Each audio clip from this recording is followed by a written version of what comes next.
What's up guys, DuArktik with another Marvel Strike Force video, and in this video we are back to talk about Nakia. This time we are going to talk about a release method.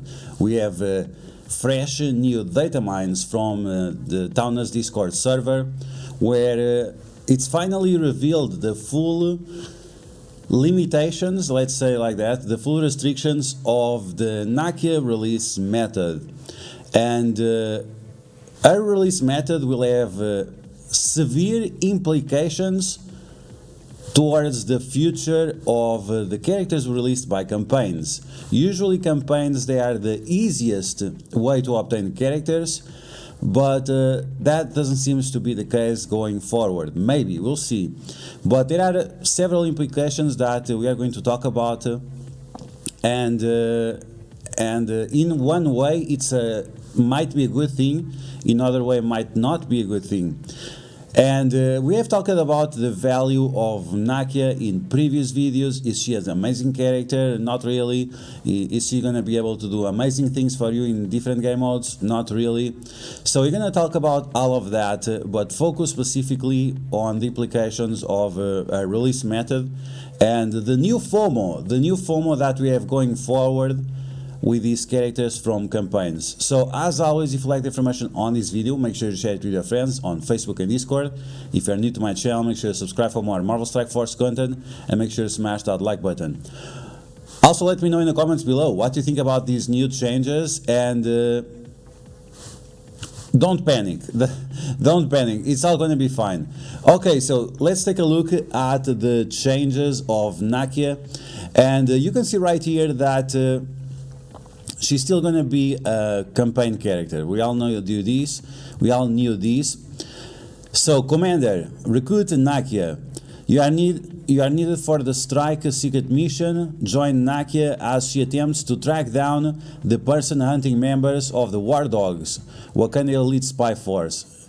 Here's how you earn big rewards with this mission. Easy difficulty, hard difficulty, and heroic difficulty. Battle through the campaign missions to earn Nakia shards. Complete all the easy nodes in order to recruit Nakia. Does this mean we are going to recruit Nakia with just the first pass of the easy mode? Probably not. She's a 45 shards unlock. Does this implies that all the upcoming campaign characters are going to be 45 shards unlock?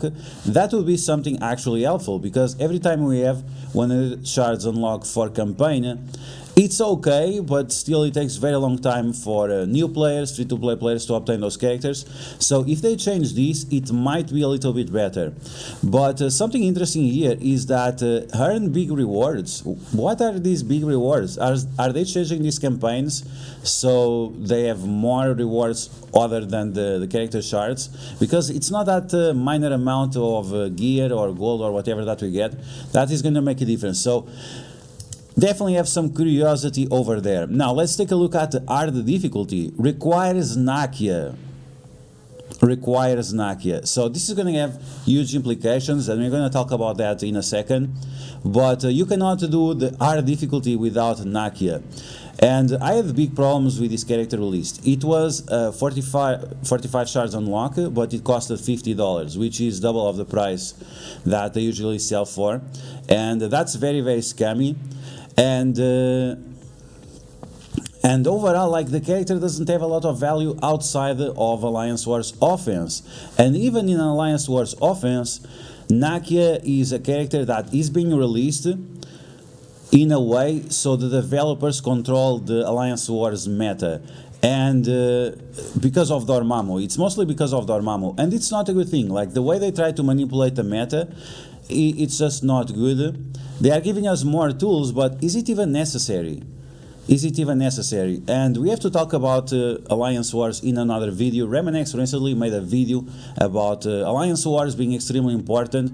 We are going to analyze that, not only based on the opinion of Remenex, but also on a previous video that Boylan made like 6 months ago or more even. And we are going to put both informations together and then trying to realize if it's indeed so important, Alliance Wars or not. But let's continue. So for the hard difficulty, for you to complete the campaign on hard difficulty, you are going to require Nakia. which is a big yikes. After recruiting Nakia, you can attempt the hard difficulty, battle with Nakia and other characters of your choice to earn Covenant orb, fragments, gold, and gear. So I don't know, is this gonna be a big amount of gold, a big amount of gear? We have to wait and see, but if it's not the case, then these restrictions are a little bit effed up. So I'm not trying to like create FOMO or something like that. It's just I'm concerning, like if you have to pay $50 as an early access player, how better are going to be the rewards, and how difficult is it going to be for new players or free-to-play players to acquire this character and go through the hard campaign? This is something that we need to try to understand in the near future, and all the other implications it will have for the upcoming characters in the next patches. Now let's take a look at the heroic difficulty. It requires not only Nakia, but it also requires war dogs. So I mentioned in my previous video that it doesn't matter the war dogs, because you can do these campaigns with only 3 characters, and you have Black Panther, you have M'Baku, and you have Black Panther, you have Okoye, and we have Shuri. Those are the 3 war dogs that are not M'Baku and Killmonger. And I mentioned in my video, so it doesn't matter if it doesn't matter the war dogs, it doesn't matter Nakia or whatever. And I guess the developers saw my video. Oh wait, these guys know that they can do the campaigns with only 3 characters, so let's force them to use Nakia. So if you don't have Nakia, you're not going to be able to do this. So I don't know if they watched my video and they changed it or not, but now it's the case. So hungry for a challenge, battle through heroic missions with Nakia and complete the War Dogs team to rack up more covered orb fragments, teal gear, and gold. Once again, if it's that very small amount of teal gear that we usually get, is that gonna be relevant? Is that gonna reward me if I buy the character?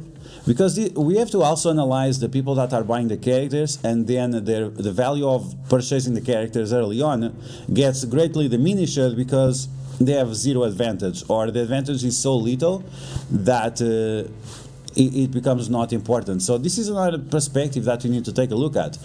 New players, free-to-play players, early access players, we all have to take a look at these and see if the game is going in a good direction for all these different type of people. And then we have the covered orbs that have Nakia shards on the sides, and as I said, like Nakia, she's not an important character at all, and that's unfortunate because they are making such a big drama about this character. But I think this is just to beta test or something like that, to see our impressions and what's to come for better characters, because Deadpool, Spider-Weaver, and also Kestrel, they were also released on campaign. So maybe the next character on campaign is going to be a high power level character, and that's going to be, and that's why they are limiting how much power they can get. Okay, so let's take a look at the character once again. The character looks pretty decent. I don't like the Power Ranger helmet, but it's okay.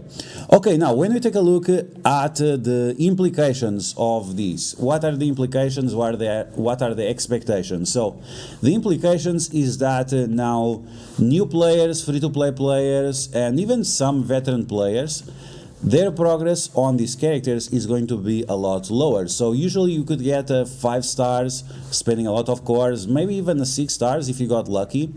But right now the amount of stars you're going to get for these characters is going to be greatly diminished.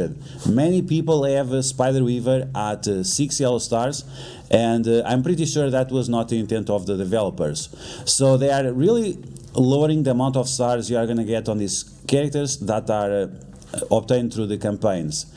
On top of that, we also have an increase on the gap between paying players, early access players, pay to win players. We have a gap between the pay-to-win players and the free-to-play players.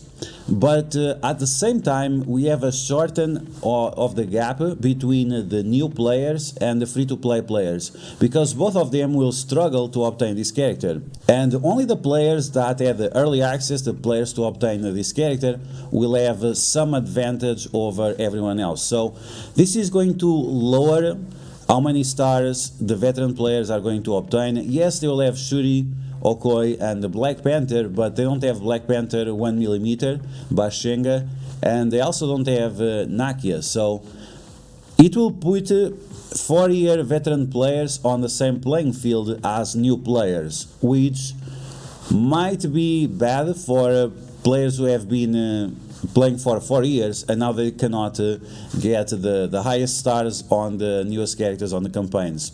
So in one way, the gap between the paying players and the free-to-play players, it widens, but the gap between the new players and the veteran players that are free-to-play, it shortens because they put them on the same playing field.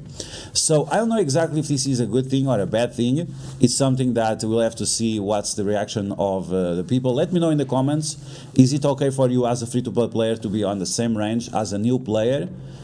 Is it okay for you or not? Let me know in the comments below. And what else do I have? So we already talked about the stars that you're possibly going to get, around 4 stars, maybe 5 stars if you are lucky, but most of the time you're going to get 4 stars. And that's why this character also has very inflated stats. She has 30% more damage than any other character in game, and that is to show you that she is playable even at 3 stars, 4 stars.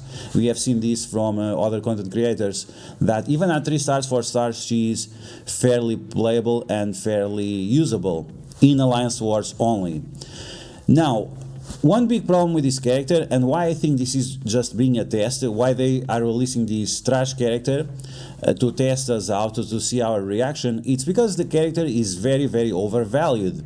Because Nakia fixes a problem, which is door mold. Door mold is still a problem in Alliance Wars.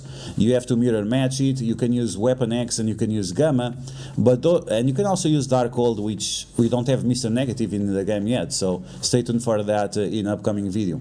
But we don't have Mr. Negative free to play yet. So that increases the value of Nakia, but at the same time, we are getting all these solutions for door mold, when door mold can be easily fixed by the community. Like, the more counters we get for them, then we just decide to put Dormammu on offense, and then there you go.